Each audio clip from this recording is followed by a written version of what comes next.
എന്നെ നിന്റെ ഭാര്യ ഫൗസിയാനെങ്കിലും അയച്ചൂടെ? ഓളോട് ഞാൻ കഴിഞ്ഞ ദിവസം പറഞ്ഞത്, പക്ഷെ ഓള് പറയണത് ഉണ്ടെങ്കില്ലാതെ ഞാനങ്ങനെ പോവാം. മിസ്സിങ് ബിബസിനി മുത്തങ്ങ. ഈ ചെറുക്ക് കഴിഞ്ഞ വല്ലം വർഷത്തിൽ 2 തവണ നാട്ടിൽ വരാറുണ്ട്. അല്ലാതെ ടിക്കറ്റ് ഫെയർ ഭയങ്കര പൈസ അല്ലേ? റബിയുൽ അവ്വലും റമദാനിലും നാട്ടിൽ കൂടിയാലും റാഹത്താവും. ഭാര്യ നാട്ടിലുണ്ടാകുമ്പോൾ നമുക്കങ്ങനെ കുറെ റാഹത്തുണ്ടാവും. ഭാര്യനെ കൂടെ കൂട്ടിയാൽ പിന്നെ റാഹത്ത് കുറയും. കൂടായിപ്പേ പല മോഡലിലും ഉണ്ടാവും നമ്മുടെ ജീവിതത്തിൽ. ഉമ്മ ഉപ്പാക്ക് ഫസ്റ്റ് പ്രാധാന്യം കൊടുക്കണം. ഭാര്യനോട് കടപ്പാടുണ്ട്, ഉമ്മായേക്കാൾ വലുതല്ല ആ കടപ്പാട് എന്ന തിരിച്ചറിവ് നമുക്കുണ്ടാവണം. ഒരു മനുഷ്യനെ തെറ്റ് ചെയ്തു എന്ന് പറഞ്ഞ് ഒരാളെ കളിയാക്കാൻ തുടങ്ങിയാൽ ആ ചെയ്ത മനുഷ്യന്റെ തെറ്റ് എന്താണോ അതേ തെറ്റ് നിങ്ങൾ ചെയ്തിരിക്കുന്ന. ഒരു പക്ഷേ അല്ലാഹു സുബ്ഹാനഹു വ തആല ആ മനുഷ്യന് മാപ്പ് കൊടുക്കുകയും അല്ലാഹു തആല ആ മനുഷ്യനെ ആ തെറ്റിൽ നിന്ന് കരകയറ്റുകയും കളിയാക്കിയ നിങ്ങളെ അതേ തെറ്റിൽ അല്ലാഹു പെടുത്തുകയും ചെയ്യുന്ന. ഇതെപ്പോഴും മനസ്സിലാക്കേണ്ട വിഷയമാണ്.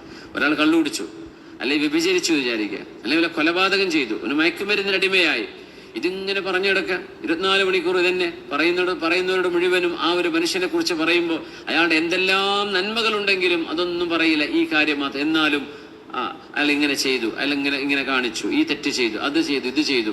ഒരു മനുഷ്യൻ എന്തെല്ലാം നന്മകൾ ഉണ്ടാവും. ഒരു മനുഷ്യനിൽ നിങ്ങൾ ആ തിന്മയാണ് കാണുന്നതെങ്കിൽ ആ തിന്മ നിങ്ങളിലോ നിങ്ങളുടെ മക്കളിലോ അല്ലാഹു നിങ്ങളെ പരീക്ഷിക്കും, അത് തെറ്റാണെങ്കിൽ. അതുകൊണ്ട് ആരെയും ഒരു തെറ്റ് പറഞ്ഞുകൊണ്ട് കളിയാക്കരുത്, പരിഹസിക്കാൻ പാടില്ല. കാരണം ഇതൊക്കെ ഇബ്തിലാഇന്റെ ലോകമാണ്, ഇത് പരീക്ഷണത്തിന്റെ ലോകം. ഇവിടെ ആരും പെർഫെക്റ്റ് അല്ല. നമ്മൾ ഇന്ന് പെർഫെക്റ്റാണ്, നാളെ ഇംപെർഫെക്റ്റ് ആയിട്ട് മാറിയേക്കാം, മറ്റന്നാൾ മാറിയേക്കാം, അത് കഴിഞ്ഞ് പെർഫെക്റ്റായി തിരിച്ചു വന്നേക്കാം. ഇതൊക്കെ അള്ളാഹുവിനെ അറിയുള്ളൂ. അള്ളാഹു സുബ്ഹാനഹു വ തആല ആജാലുകളും അഅമാലുകളും അർസാഖുകളും അള്ളാഹു രേഖപ്പെടുത്തി വെച്ചിരിക്കുകയാണ്.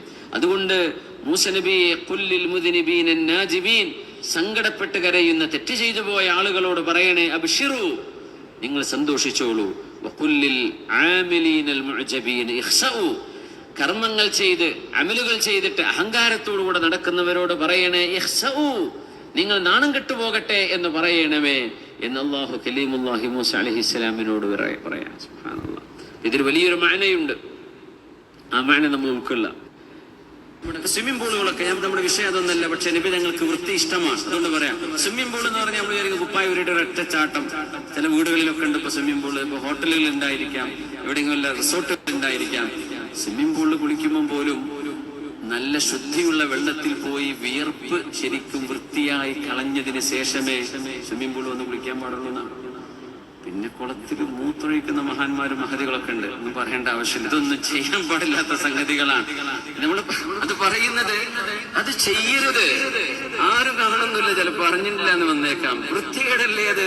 മനുഷ്യന്റെ വിസർജ്യം ആ വെള്ളത്തിന്റെ. ഇത് പോയിട്ട് കുട്ടികൾ വായിലിട്ടിട്ട് ഊതുന്നു, അത് ചിലർ അറിയാതെ കുടിക്കുന്നു. എന്താണ് ഇതിന്റെ അവസ്ഥ?